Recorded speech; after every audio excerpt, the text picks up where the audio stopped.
and all, welcome to See Through Glass. Today is a Porsche day. You find me in my 911 40th anniversary and I'm on my way to check out a 997 generation GT3 with over 175,000 miles on the clock.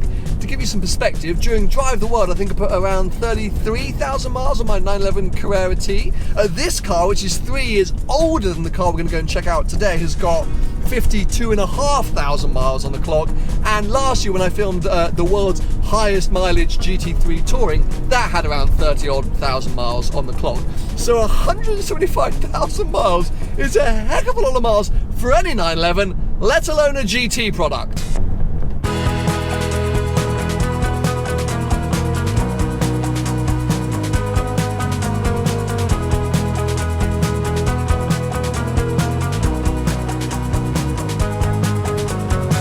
So here we are, a 2007 Porsche 911 GT3 with, yes, over 175,000 miles on the clock. I don't think you could actually tell looking at it from this kind of distance. When you get close, you start to pick up on a few details, but I'm going to talk about why I think those details are actually really nice and add to the overall benefits and character of this car. I'm a huge fan of high mileage examples. I think this thing is absolutely amazing. Now, I'm sure some cynical viewers out there will be like, come on Sam, it's a 14-year-old car, like 175,000 miles, that's not that much. On average, it's around 12,500 miles per year, which I'm sure lots of you are doing in your sort of daily commuters. But for a Porsche, and especially for a GT3, that is a lot. And actually, we found out from the previous owner, the man who kind of amassed the majority of the miles in this car, that on some years he was doing 30 or 40,000 miles a year across Europe. It is nuts. And actually, if you were to call Tony at Gravelwood right now, he would tell you a high mileage 997 GT3 would have around 30,000 miles on the clock. That's his mentality as a dealer. So yeah, this thing really is going to be a completely different experience, or at least it's going to be an eye-opener. Should all GT3s have this many miles? Maybe. Let's find out. Let's jump in. Let's go for a drive.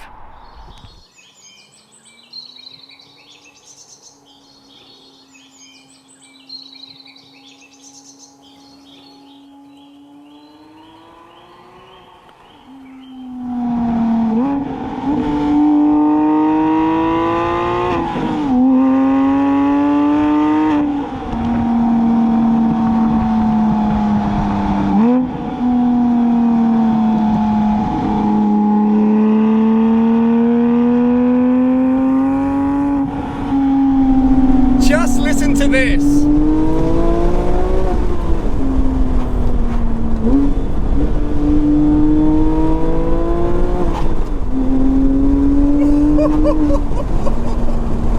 Oh my God.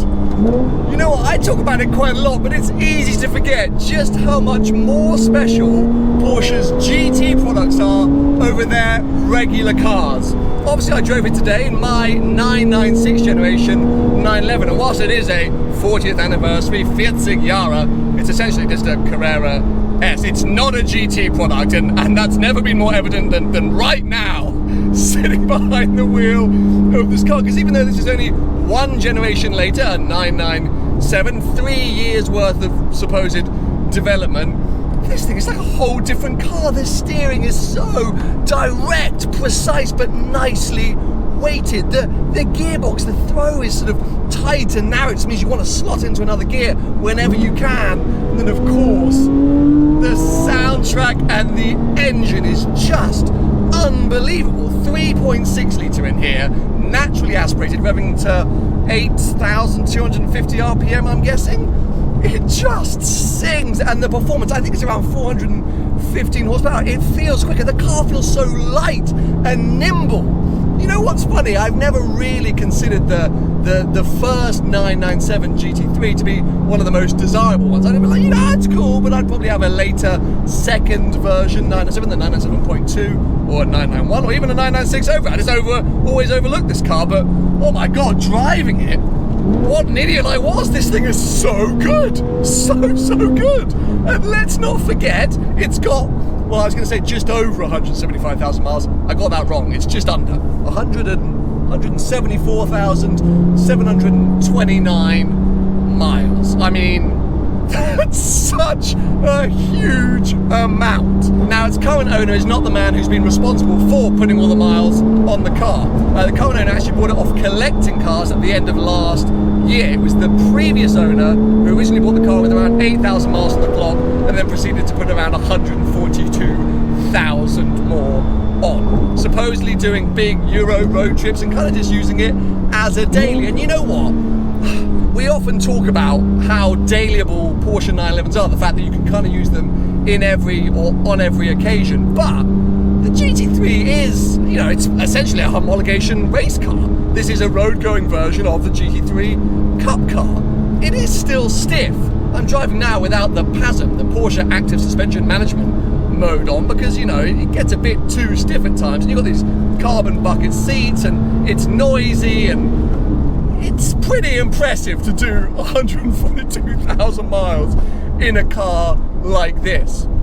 I then learned that that owner previously had a 996 GT3, which he did 180,000 miles in. Who is this man? Where do I find him? He sounds like an absolute hero. And what's he driving now? That's even the bigger question. But yes, so impressive, because honestly, I couldn't tell you, apart from some sort of, you know, character rash on the outside, that this car mechanically has covered that many miles. It just feels razor sharp, and a big part of that is the fact that that previous owner serviced the car twice a year.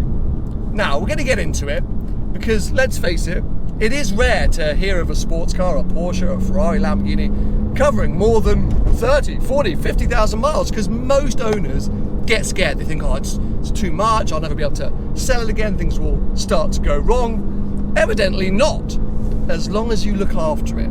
Because there are examples of, hey, even my beloved Challenge Stradales coming up for sale with relatively high mileage, 50,000 miles, let's say 60,000 miles, which in comparison to this is nothing. But you have to really pay attention to how it's been looked after, because if you start skipping parts of the maintenance, that's when you can encounter problems. But here is the prime example. If you take care of it, if you do what's needed to be done when it's needed to be done, the car will just keep going. And during Drive the World, actually, whenever I spoke to any kind of, you know, Porsche officials, they looked over the Carrera T and they said, you know what, the further you go, the better this car will become. And it was true. It just seemed to constantly bed in. And maybe this is the ultimate bedded in GT3, because it just is mind-boggling. And you know what's even more mind-boggling? And this I don't almost believe, but it's been proven to me. These are the original carbon ceramic brakes. I don't know about pads, but definitely discs. The original carbon ceramic discs, 174,000 miles later. Because they're not done on age, they're done by sort of width measurements. And they can just keep going. It suggests to me that that big mileage owner did a lot of road miles rather than track miles. But how impressive is that? How Porsche is that? I mean, only Porsche could claim such a feat, I think. How's it now starting to rain? It was such a beautiful day, but oh, I don't really care. Not much can dampen my spirits today. Because it's just such a cool opportunity. And for me, it's a bit of a sort of forgotten car. As I said, I'd kind of written off the Gen 1 997 GT3, but now I'm thinking it's absolutely a gem. I'd be so interested to know what this car sold for in collecting cars with this kind of mileage. Actually, you know what? We can find out. I hope the car owner doesn't mind me doing this, but let's find somewhere to pull over. We can go onto the collecting cars sold list and see what the value of one of these things is, because this could be a complete steal.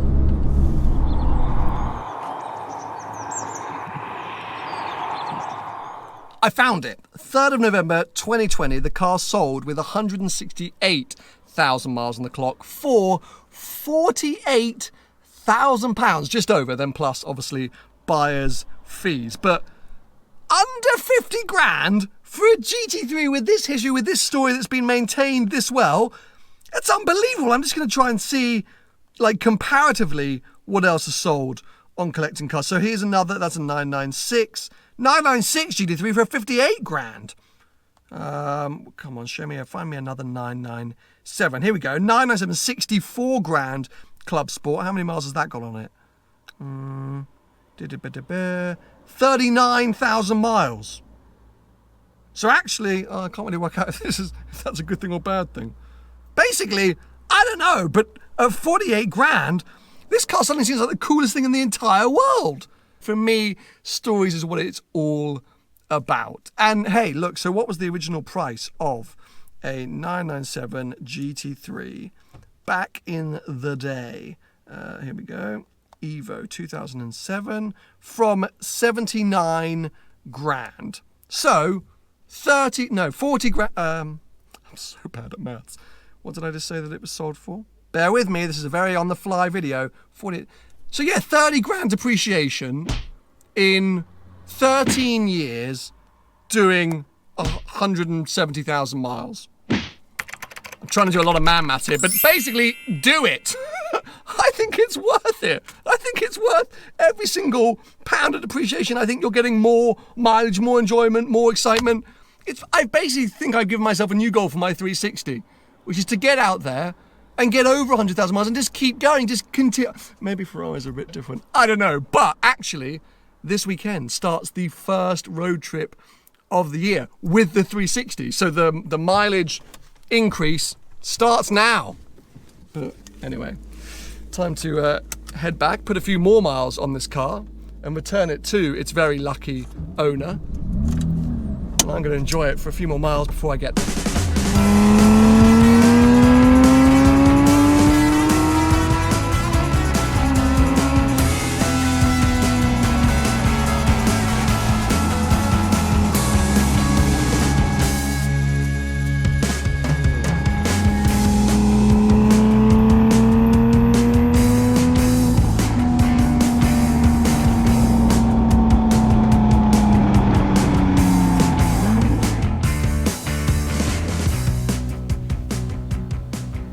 Well, what a super cool experience and what a super cool car. Honestly, I really enjoyed that, and it's made me rethink how I felt about 997 GT3s. I will say though, the exceptionally low front splitter, apparently that's running the Cup Car splitter, which is much cheaper apparently than the standard part. The standard part's like 250 quid and the Cup Car splitter is 130 or something like that, so that's why he's got it. But the amount of times I bottomed out over bumps that I didn't even see coming, quite worrying. But yeah, very cool. I hope you guys have enjoyed it. Slightly quirky midweek video for you. Give it a thumbs up if you have enjoyed it, and make sure you stay subscribed for plenty more videos to come.